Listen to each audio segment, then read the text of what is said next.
ગણપતિ બાપા મોરિયા, અગલે બરસ તું જલ્દી આ, આવા જયઘોષ સાથે ભગવાન ગણેશજીને લોકોએ, ગણેશ ભક્તોએ વિદાય આપી હતી. જેનું વિસર્જન છે તેનું ફરી સર્જન થવાનું જ છે. પ્રભુને, ભગવાન ગણેશજીને આપણે પ્રાર્થના કરીએ જલ્દીથી આવે. ગણપતિ બાપા મોરિયા, અગલે બરસ તું જલ્દી આ, આવા જયઘોષ સાથે ભગવાન ગણેશજીને અશ્રુભીની આંખે લોકોએ વિદાય આપી હતી. અનંત ચતુર્થીના દિવસે ગણેશ ભક્તોએ બપ્પાને વિદાય સાથે વિસર્જન કર્યા.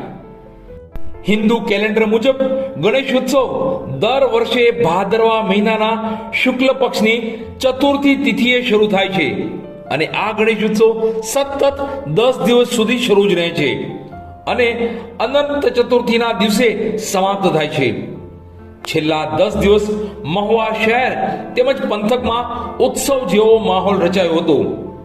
દરેક ગણેશોત્સવ સ્થળે, હરેક ગણેશ પંડાળોમાં લોકો દ્વારા અનેકવિધ કાર્યક્રમો યોજી ભગવાન ગણેશજીનું પૂજન અર્ચન કર્યું હતું. આ 10 દિવસ ક્યારે પૂર્ણ થયા તેનો ગણેશ ભક્તોને ખ્યાલ જ ન રહ્યો.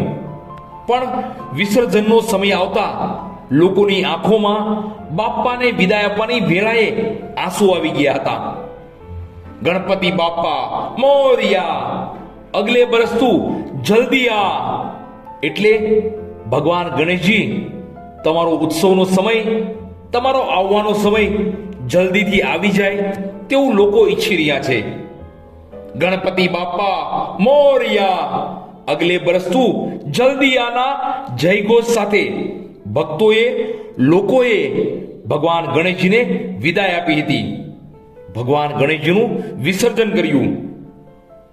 જેનું વિસર્જન થયું તેનું ફરી સર્જન થવાનું જ છે.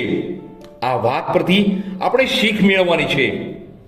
આપણે પણ નવું સર્જન કરતા રહીએ, પ્રગતિ કરતા રહીએ તેવું ગણેશજી આપણને શીખવાડે છે.